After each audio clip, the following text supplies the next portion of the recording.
me cater to you.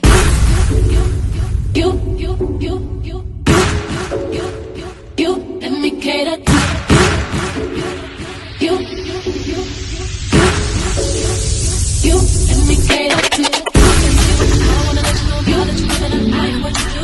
So if I be real street, my life will be purpose without you. If I want it, I'm gonna ask you.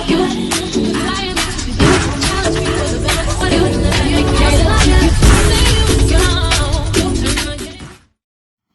Hello family, and welcome back to Make It Make Sense.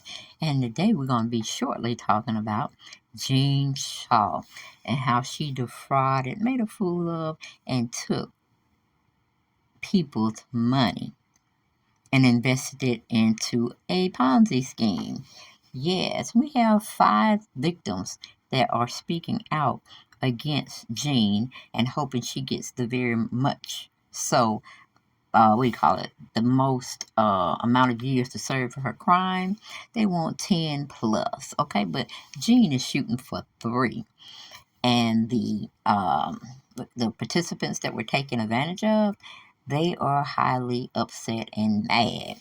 Okay, we get our news from the NBC news station, and they did an article on Miss Jen Shah, who felt that I guess she needed to cover the story, I guess, because we love to hear what the rich and famous are doing and their downfall, okay, because they're not paying attention to helping others. It's almost like she was Robin Hood.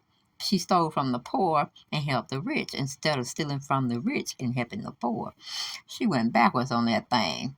But it's saying Jen Shah should get up to 10 years following her guilty plea for wire fraud, feds say. Yep, she did a white-collar crime, and then she's acting like the only thing that she is guilty of is being amazing. Shaw amazing is what she said. But let's get on into what the victims were saying. Okay, let's see. The statement shed new light on how Shaw and her associates defrauded people and the impacts the scheme had on their victims, which allegedly included homelessness, suicidal ideation, and severe health issues. The victim who appeared to be defrauded out of the most money was a Canadian woman who lost more than $100,000 through the scheme's unrealized promises to help her start an unspecified new business.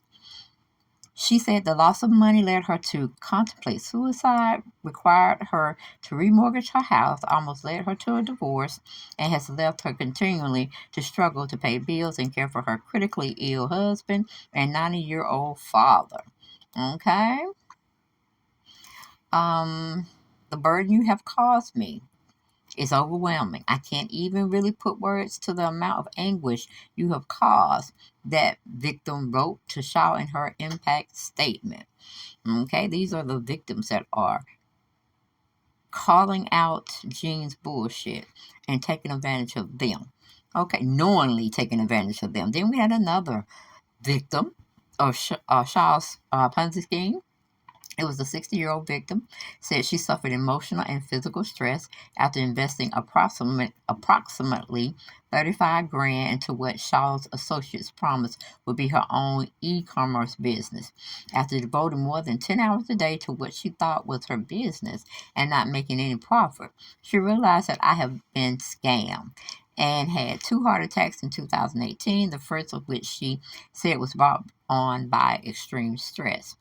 Another victim with several serious health conditions said she became homeless after being pushed into nearly $30,000 worth of debt through Shaw's scheme.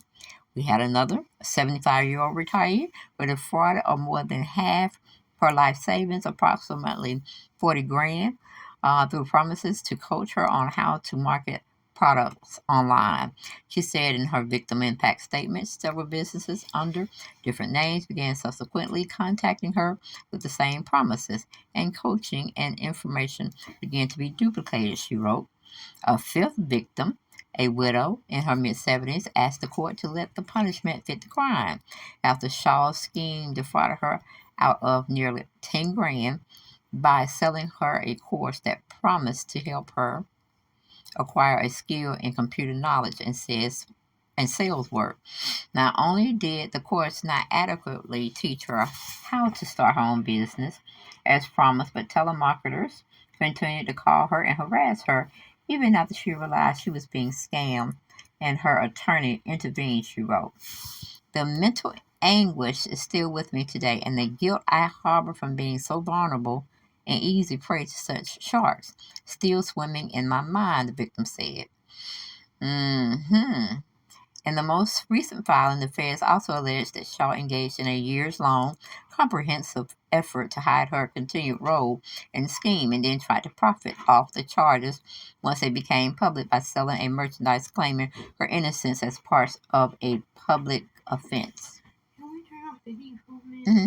The recent filing also alleged that Shah appeared to mock the charges against her in her tagline in the opening credits of season 2 of The Real Housewives of Salt Lake City, which she states, "The only thing I'm guilty of is being shamazing." Okay, now we see this person hadn't learned anything. Even with the victims writing a statement impact on how it has affected their livelihood by being defrauded of all this money, she still don't care. See, that's the rich trying to get over on the Pope. And if the Justice Department of the 12 jurors side in Shaw's favor and give her a lesser sentence, then the system is terribly broke and need to be reworked over because she did a white collar crime. She need to pay the time. She need to do the time. If it says 10 years, she need to stay 10 years. But then her husband, sitting up there, Sharif, talking about she suffered enough. I'm like, no, she ain't suffered half what she need to be suffering up in here. So I don't even know why the attorneys or the judge is even listening to his cry. But pleas for leniency. Shaw's family members pleaded for leniency in her sentencing in letters to the judge. Her husband, who's 51 years old, a cornerback and special teams coordinator for the University of Utah football team, who was not accused of a crime, pleaded that the judge consider her role as a wife and mother to their 2 sons, her civic commitment and contributions to her community, which he said included making and distributing masks to homeless people during the pandemic and supporting LGBT youth, and her sincere desire to correct her past wrong. No, she wanted a lesser sentence so she could still be on the show, I'm pretty sure, of Real Housewives of Salt Lake City. At first, she was claiming all Hail Mary like she ain't did nothing. She was pleading her innocence, saying she was innocent. And then she took a plea bargain at the last hour of sentencing, saying, okay, I did it, but I did it. I was somewhat coerced to do it. It was me, all me.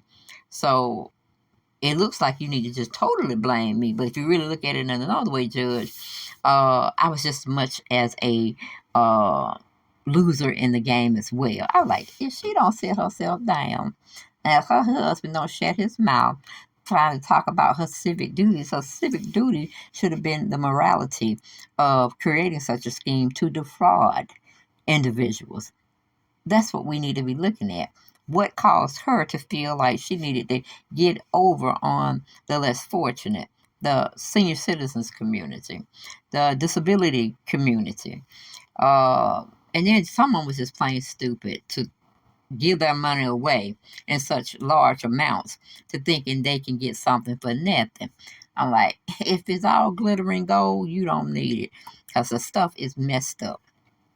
But anyway, that was just my statement of what her husband's calling himself, trying to make sure he paint a good picture, a wholesome picture of his wife. I'm like, no, we don't care about the LGBT community, far as she's saying she support them. No, they support themselves. And they have a lot of followers and committed people that don't do crimes. So the LGBT community shouldn't be held responsible as a good source of who you help throughout the community. No, don't use them.